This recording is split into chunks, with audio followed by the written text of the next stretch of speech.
C'était un jeudi soir. La scène à Jérusalem était pleine de tension et d'agitation. Les rues étaient remplies de pèlerins venus célébrer la Pâque. Les soldats romains et les gardes du temple, dirigés par Judas Iscariote, arrivèrent au jardin de Gethsémani, où Jésus s'était rendu pour prier avec ses disciples. Là, Jésus a été trahi par un baiser de Judas, indiquant au dé qui était la cible. Jésus fut ensuite conduit au grand prêtre Caïphe, où une réunion d'urgence du Sanhédrin avait été convoquée. Dans la grande salle, à la lueur des torches vacillantes, les chefs religieux accusèrent Jésus de blasphème, affirmant qu'il se proclamait fils de Dieu. De faux témoins ont été amenés, mais aucune accusation ne pouvait tenir face à la sérénité et à la vérité qui émanait de Jésus.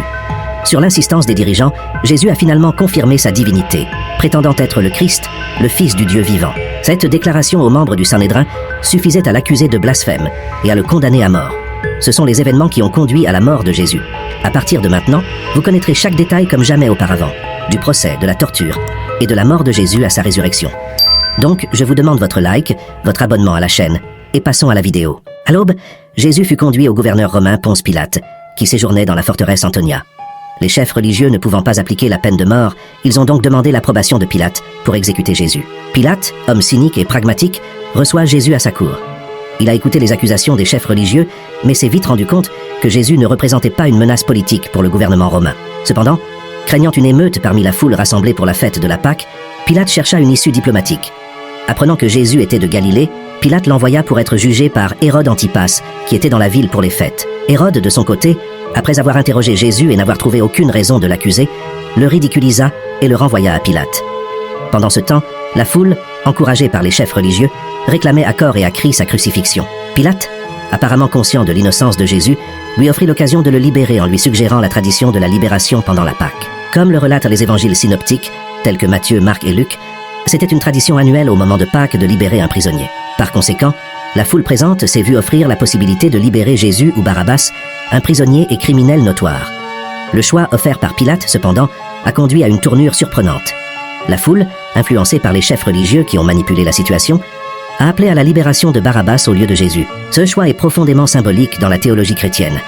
Alors que Jésus représentait le message d'amour, de pardon et de rédemption, Barabbas était un criminel de droit commun. La préférence de la foule pour Barabbas plutôt que pour Jésus met en évidence l'ironie et la tragédie de la situation, révélant les tensions politiques et religieuses de l'époque. Le récit de l'épisode du choix entre Jésus et Barabbas constitue un moment marquant dans l'histoire chrétienne, soulignant le conflit entre les attentes messianiques du peuple et la mission rédemptrice de Jésus. Non seulement ce passage illustre la décadence de la nature humaine, mais il indique aussi le sacrifice de Jésus dans l'accomplissement d'un dessein plus élevé. Face à la pression croissante de la foule et craignant une révolte, Pilate, dans un geste symbolique, se lave les mains devant la foule, déclarant qu'il est innocent du sang de Jésus. Il livre le Christ pour qu'il soit crucifié, accomplissant ainsi la volonté de la foule et des chefs religieux. L'acte symbolique de Pilate de se laver les mains devant la foule pendant le procès de Jésus est devenu une image emblématique dans le récit biblique, symbolisant sa tentative de s'absoudre de la responsabilité de la décision de crucifier Jésus. Après le procès, Jésus a été livré aux soldats romains, qui ont commencé à se moquer de lui et à le maltraiter. Ils l'ont recouvert d'une robe de pourpre, une couleur associée à la royauté, se moquant de sa royauté proclamée en tant que roi des Juifs. Les soldats ont tissé une couronne d'épines et l'ont pressée sur la tête de Jésus, causant une douleur intense et faisant couler du sang sur son visage. Ils crachèrent sur Jésus et le frappèrent à plusieurs reprises tout en l'insultant et en se moquant de lui. Après la brutalité initiale, Jésus a été forcé de porter sa propre croix sur le site de la crucifixion. Ce chemin est devenu connu sous le nom de Via Crucis ou Via Dolorosa, le chemin de la douleur. Sa silhouette épuisée et ensanglantée sous le poids du bois brut était un spectacle déchirant pour ceux qui assistaient à la sombre parade. La foule composée de badauds, de partisans et d'opposants a fait écho à des murmures de choc et d'indignation devant la scène d'humiliation et de souffrance. Jésus, déjà épuisé et affaibli par les mauvais traitements qu'il avait subis, pouvait à peine porter la lourde croix à travers des rues escarpées et jonchées de pierres. Simon de Cyrène a été recruté par les soldats romains pour aider Jésus à porter la croix. Il a été forcé d'aider, et cet événement est significatif dans le récit chrétien. Selon la tradition, Marie, la mère de Jésus, l'a rencontré sur le chemin. La rencontre entre la mère et le fils a été un moment émouvant de douleur et de chagrin. En chemin, Jésus rencontra plusieurs femmes qui le pleuraient et le pleuraient. Il les a réconfortées et leur a offert des paroles d'encouragement même dans leur propre agonie. En arrivant au Golgotha, une colline à l'extérieur des murs de la ville, les bourreaux romains ont préparé Jésus à la crucifixion. Ses mains et ses pieds ont été cloués à la croix de bois dans un acte de torture et d'exécution réservé aux pires criminels. Le bruit des marteaux frappant les clous résonnait dans l'air, tandis que Jésus endurait l'agonie physique et émotionnelle avec une dignité sereine. La croix a ensuite été érigée et Jésus a été suspendu entre le ciel et la terre comme symbole de souffrance et de rédemption. Jésus a ensuite été crucifié entre deux criminels, accomplissant les prophéties de l'Ancien Testament et inaugurant le sacrifice rédempteur pour les péchés de l'humanité. La foule se pressait autour de lui, certains se moquant de lui, tandis que d'autres pleuraient en silence, incapables de supporter la vue de leur maître bien-aimé dans cet état mourant. À cette époque, Pilate, le gouverneur romain de Judée, ordonna qu'une inscription soit faite et apposée sur la croix de Jésus. Dans un geste de clémence et de sarcasme apparent, Pilate ordonna à ses soldats d'écrire une inscription déclarant « Jésus de Nazareth, le roi des Juifs ». Cet ordre était une tentative de ridiculiser la royauté proclamée de Jésus et de le discréditer devant le peuple juif, tout en affirmant l'autorité de Pilate sur la situation. Dans ce contexte de souffrance et d'agonie, les paroles de Jésus sur la croix ont résonné à travers les siècles, révélant sa compassion et sa mission rédemptrice. Il commença par intercéder en faveur de ses bourreaux en disant « Père, pardonne-leur car ils ne savent pas ce qu'ils font ». Cette déclaration révèle la profondeur de l'amour de Jésus qui, même au plus fort de sa propre douleur, a demandé pardon pour ceux qui le crucifiaient. Alors que Jésus était suspendu à la croix, il a également eu une rencontre émouvante avec l'un des prisonniers à ses côtés. Dans un premier temps, les deux criminels joignirent leur voix à la foule qui se moquait de Jésus et l'insultait. Cependant, quelque chose s'est passé dans le cœur de l'un d'entre eux alors qu'il était suspendu à la croix à côté de Jésus. Repentant et convaincu de la justice de Jésus, il se mit à réprimander l'autre criminel en disant « Ne craignez-vous pas Dieu quand vous êtes dans la même condamnation ?» Et nous, en effet, justement, parce que nous avons reçu ce que nos œuvres méritaient. Mais celui-ci n'a pas fait de mal. Luke 23:40-41. En réponse à cette confession de foi et à la reconnaissance de l'innocence de Jésus, le criminel repentant s'adressa à Jésus avec humilité et foi en disant « Jésus, souviens-toi de moi quand tu viendras dans ton royaume. » Luc 23:42. Cette demande sincère et humble révèle que le criminel a compris que Jésus était plus qu'un simple condamné. Il était le roi des royaumes spirituels. La réponse de Jésus fut immédiate et pleine de grâce. « En vérité, je te le dis, aujourd'hui tu seras avec moi dans le paradis. » Luc 23:43. Ces paroles de Jésus démontrent son pouvoir et son autorité pour pardonner les péchés et accorder le salut, même dans les derniers moments de sa vie terrestre. Le criminel repentant a trouvé l'espoir grâce à sa foi en Jésus et on lui a promis d'être avec lui au paradis. Marie, la mère de Jésus, était présente au calvaire, témoin de la terrible exécution de son fils, le Messie. Tandis que Jésus était suspendu à la croix, souffrant d'une douleur physique et d'une agonie intense, Marie se tenait au pied de la croix avec Jean, le disciple bien-aimé. La présence de Marie témoigne de son courage, de son amour et de son dévouement inébranlable, même face à l'angoisse et à la souffrance de son fils. Au milieu de sa propre agonie, Jésus a regardé sa mère et le disciple qu'il aimait et a dit à Marie « Femme, voici ton fils. » Puis il a dit à Jean « Voici ta mère. » Par ces paroles, Jésus confia sa mère aux soins de Jean, l'assurant de sa protection et de ses soins après son départ imminent. Ce dialogue révèle non seulement la sollicitude filiale de Jésus pour sa mère, mais aussi l'accomplissement des Écritures et l'établissement d'une nouvelle communauté de foi. La présence de Marie au pied de la croix symbolise sa participation à la souffrance rédemptrice de Jésus. Elle partage la douleur de son fils, mais elle est aussi témoin de la victoire finale sur le péché et la mort par la résurrection de Jésus. Au plus fort de la crucifixion, une obscurité est descendue sur la terre. Cette obscurité qui a persisté de midi à 15 heures était une intervention divine, un signe cosmique que Dieu accompagnait le moment crucial de la crucifixion. Les théologiens voient dans l'obscurité un moment symbolique où Dieu, alors que la terre s'assombrit, manifeste son deuil pour la mort de son fils, indiquant le retrait temporaire de la lumière divine en raison de l'importance du sacrifice. Cette idée est renforcée et conforme aux prophéties de l'Ancien Testament telles que Amos, chapitre 8, verset 9, qui déclare « Et il arrivera en ce jour-là, dit le Seigneur Dieu, que je ferai coucher le soleil à midi et que la terre soit sombre. » Cette prophétie indique le temps du jugement divin et des ténèbres sur la terre qui s'est littéralement accomplie pendant la rudesse de Jésus. L'obscurité pendant la crucifixion symbolise le poids du péché de l'humanité et la séparation entre Dieu et l'homme à cause du péché. C'est un rappel puissant du sacrifice de Jésus en tant qu'agneau de Dieu qui enlève le péché du monde et du jugement de Dieu sur le péché qu'il a porté à notre place. C'est dans cette obscurité que Jésus s'est écrié d'une voix forte « Mon Dieu, pourquoi m'as-tu arrêté ?» exprimant la profonde angoisse de son âme alors qu'il faisait l'expérience de la séparation spirituelle d'avec le Père, tout en portant le poids des péchés de l'humanité. Le moment culminant approchait lorsque Jésus proclama finalement « Tout est accompli ».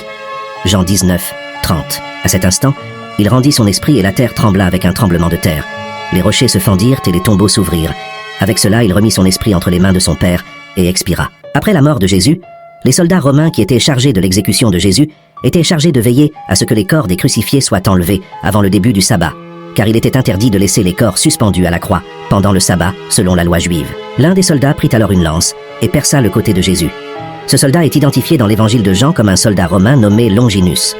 Lorsqu'il a percé le côté de Jésus, le sang et l'eau sont immédiatement sortis, un détail qui est souvent mis en évidence comme un symbole du sacrifice de Jésus et de la purification qu'il apporte aux croyants. Le fait que Jésus était déjà mort était confirmé par la lance, car il fallait généralement des jours pour que le crucifié meure d'asphyxie.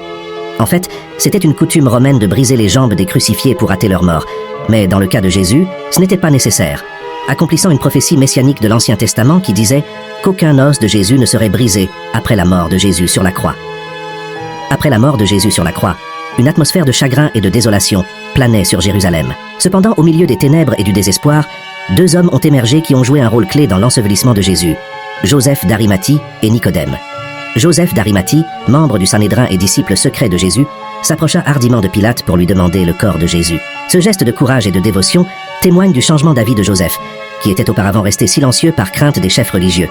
Nicodème, également membre du Sanhédrin et disciple de Jésus, se joignit à Joseph dans cette mission, apportant un mélange de myrrhe et d'aloès pour préparer le corps de Jésus à l'enterrement. L'union de ces deux hommes qui avaient jadis gardé secrète leur foi en Jésus. Maintenant, il a révélé sa loyauté et son dévouement devant tous en recevant le consentement. Ils ont retiré le corps de Jésus de la croix et l'ont enveloppé dans du lin, selon les coutumes funéraires juives. Joseph d'Arimathie a fourni un nouveau tombeau inutilisé, creusé dans le roc dans lequel le corps de Jésus serait déposé. Cette tombe, située dans un jardin près du Calvaire, est devenue la dernière demeure de Jésus. Les paroles de Jean, chapitre 19, versets 41 et 42, décrivent ce moment d'une manière émouvante. Dans le lieu où Jésus a été crucifié, il y avait un jardin, et dans le jardin un tombeau neuf, dans lequel personne n'avait encore été déposé. C'est là qu'ils mirent Jésus à cause de la préparation des Juifs pour la veille du sabbat, et parce qu'ils étaient proches. Leurs actions soulignent l'importance d'un traitement digne et respectueux des défunts, et démontrent un profond engagement envers les enseignements et la personne de Jésus. Après l'enterrement de Jésus, tel qu'il est rapporté dans les évangiles, le site a été soigneusement gardé par les chefs religieux et les autorités romaines. Matthieu 27, versets 62 à 66, rapporte que le lendemain de la crucifixion de Jésus, les principaux sacrificateurs et les pharisiens sont allés voir Pilate pour demander que le tombeau de Jésus soit gardé, car ils craignaient que les disciples ne volent le corps. La raison pour laquelle le tombeau était gardé était la crainte des chefs religieux que le corps de Jésus soit volé et qu'une histoire de résurrection soit inventée par les disciples. Ils craignaient que cela ne provoque des troubles au sein de la population et ne remette en question l'autorité établie. Par conséquent, placer des gardes au tombeau et sceller la pierre étaient des mesures pour s'assurer que le corps de Jésus restait là où il avait été placé et pour empêcher toute possibilité d'émeute ou de troubles publics. Cette vigilance autour du tombeau de Jésus reflète l'intensité du conflit entre les disciples de Jésus et les autorités religieuses de l'époque, ainsi que l'importance symbolique et théologique de la résurrection de Jésus dans le récit chrétien. Malgré les événements, un silence solennel enveloppait Jérusalem à l'approche du sabbat. Comme l'établit la loi juive, le sabbat était un jour de repos observé avec révérence et respect. Pour les disciples et les disciples de Jésus, cependant, ce sabbat ne ressemblait à aucun autre. Ils se reposaient, mais pas en paix. Ils pleuraient la perte de leur maître, dont le corps froid reposait maintenant dans un sépulcre. Les femmes qui avaient suivi Jésus depuis la Galilée furent témoins de l'ensevelissement et du silence du sabbat. Luc, chapitre 23, verset 56, rapporte. Ils s'en retournèrent chez eux et préparèrent des parfums et des baumes. Mais pendant le sabbat, ils se reposaient, obéissant au commandement. Pendant ce temps, les disciples se rassemblaient en secret, dans le deuil et le désespoir. Ils se souvenaient des paroles de Jésus au sujet de sa mort et de sa résurrection. Mais le sens de ces paroles était encore obscur pour eux. Matthieu chapitre 26, versets 31 et 32, raconte que Jésus a dit « Ce soir, vous allez tous être offensés à cause de moi, car il est écrit « Je frapperai le berger et les brebis du troupeau seront dispersées. Mais quand je serai ressuscité, je vous précéderai en Galilée. » Marie, la mère de Jésus, a également partagé la douleur des disciples. Elle avait été témoin de la torture et de la mort de son fils, avec une douleur indescriptible. Pourtant, même au milieu de la tristesse et de l'incertitude, une faible étincelle d'espoir est restée dans le cœur des disciples.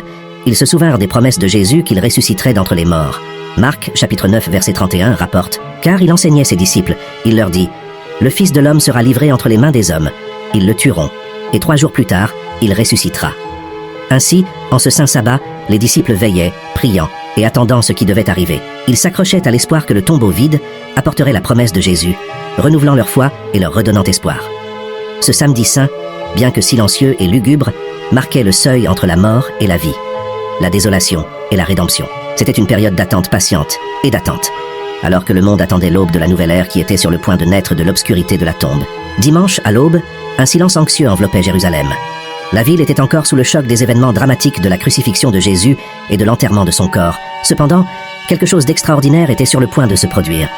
Quelque chose qui allait changer le cours de l'histoire pour toujours. Alors que le soleil se levait à l'horizon, un petit groupe de femmes fidèles, dont Marie-Madeleine, Marie, la mère de Jacques, et Salomé, se dirigea vers le tombeau où Jésus avait été enterré. Ils apportèrent des aromates et des onguents pour oindre le corps de Jésus, suivant les coutumes juives de préparer les morts. Lorsqu'elles sont arrivées à la tombe, les femmes ont été choquées de constater que la grande pierre qui recouvrait l'entrée avait été enlevée. Luc, chapitre 24, versets 2 et 3, rapporte Et ils trouvèrent la pierre roulée du tombeau, et quand ils entrèrent, ils ne trouvèrent pas le corps du Seigneur Jésus. La scène était vide, le corps de Jésus n'était pas là. Marie-Madeleine, dans son angoisse, s'empressa d'informer Pierre et Jean de la disparition du corps de Jésus. Jean, chapitre 20, versets 3 et 4, raconte « Pierre et l'autre disciple sortirent et allèrent au sépulcre, et les deux coururent ensemble. Mais l'autre disciple courut plus vite que Pierre, et arriva le premier au sépulcre. Pierre et Jean arrivèrent au tombeau et confirmèrent le récit de Marie-Madeleine. Ils entrèrent dans le tombeau et virent les draps de lin qui s'étaient enroulés autour du corps de Jésus, mais le corps n'était plus là. Pendant que Pierre et Jean étaient au tombeau, Marie-Madeleine se tenait dehors, pleurant. Elle se pencha pour regarder à l'intérieur du tombeau et vit deux anges vêtus de blanc, assis à l'endroit où le corps de Jésus avait reposé. Ils lui demandèrent pourquoi elle pleurait et elle répondit qu'ils cherchèrent le corps de Jésus. Alors que Marie-Madeleine pleurait encore, elle a vu une autre personne debout à l'extérieur. Elle pensa que c'était le jardinier et demanda où ils avaient placé le corps de Jésus. Alors Jésus l'appela par son nom et elle le reconnut. Jean, chapitre 20, versets 16 et 17, rapporte. Jésus lui dit « Marie ». Elle se retourna et lui dit « Rabbonne ». Jésus lui dit « Ne me retiens pas car je ne suis pas encore monté vers mon Père, mais allez vers mes frères, et dites-leur que je monte vers mon Père et votre Père, mon Dieu et votre Dieu. » Marie-Madeleine courut dire aux disciples qu'elle avait vu le Seigneur ressuscité. Cette rencontre qui a changé sa vie marque la première rencontre enregistrée entre Jésus ressuscité et l'un de ses disciples. La nouvelle de la résurrection de Jésus se répandit rapidement.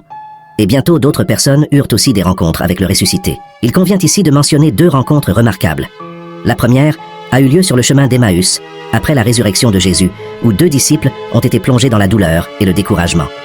L'un d'eux s'appelait Cléopas, mais le nom de l'autre n'est pas mentionné dans les Écritures. Ils se parlaient, partageant leur profonde angoisse et leur confusion au sujet des événements récents à Jérusalem, en particulier la crucifixion de Jésus. Alors qu'ils marchaient, un homme s'est approché d'eux. C'était Jésus, mais ils ne l'ont pas reconnu. Jésus leur demanda de quoi ils parlaient, et les disciples, surpris de leur ignorance des événements récents à Jérusalem, expliquèrent qu'ils pleuraient la mort de Jésus, dont ils espéraient qu'il serait le Messie qui rachèterait Israël. Jésus commença alors à leur expliquer les Écritures, leur montrant comment tout ce qui se passait était nécessaire à l'accomplissement des prophéties. Il a commencé avec Moïse et a parcouru tous les prophètes, interprétant pour eux ce qui était écrit à son sujet dans les Écritures. Pendant que Jésus parlait, le cœur des disciples brûlait en eux, avec un mélange d'émotion, d'espoir, de perplexité et d'éveil de la foi. Ils ont été attirés par la sagesse et l'autorité de Jésus dans ses paroles. Alors qu'ils s'approchaient d'Emmaüs, Jésus semblait continuer à marcher, mais les disciples insistèrent pour qu'il reste avec eux, car il se faisait tard. Ils s'assirent pour manger, et Jésus prit du pain, le bénit, le rompit, et se mit à le leur distribuer. À ce moment-là, les yeux des disciples s'ouvrirent, et ils reconnurent enfin Jésus.